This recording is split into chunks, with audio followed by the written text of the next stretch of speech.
Lama tak nak jumpa lah. Mana lu pergi? Memanglah, kalau lu mau jumpa saya, mesti mahal susahnya. Yalah. Sekarang saya bisnis mahal besar. Ke sini pergi, sana pergi. Baru sign satu kontrak ini, Japan. Oh. Sampai Japan kembali sign. Jaga.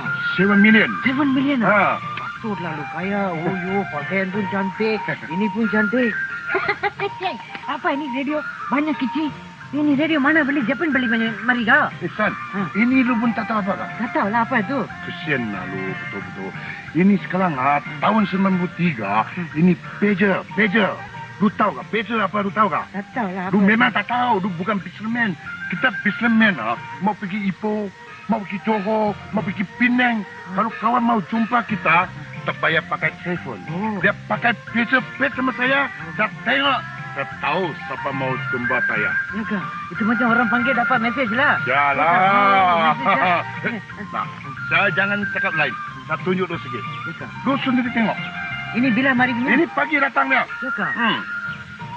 Kongi Fa Choi, Rainbow Chin from George Bush. Weh, American.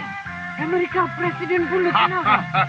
Kalau saya tak kenal, yang mana boleh bet sama saya. Ni gua saya banyak lama dah best friend. Sekarang dia tak ada presiden lagi. Saya panggil dia yang buatnya. Jangan maya susah, kasih lain orang.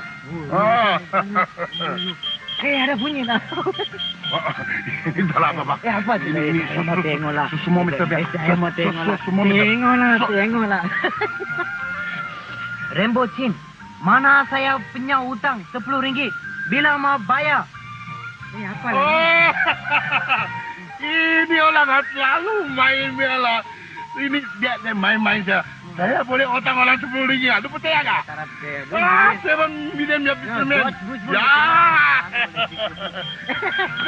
Lagi ada bunyi lah. Saya mau tengok. Oh, ini tak. Tengok lah.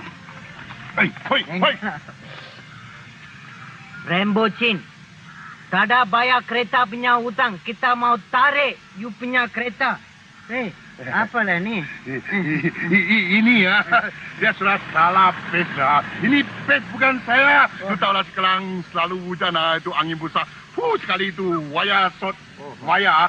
Ini sudah salah masuk saya berbeda. Kalau salah masuk, apa pasal sini tulis Rainbow Chin?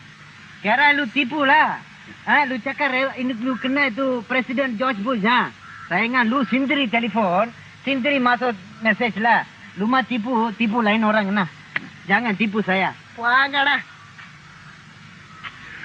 Lu tak nak bayar, saya mau tarik.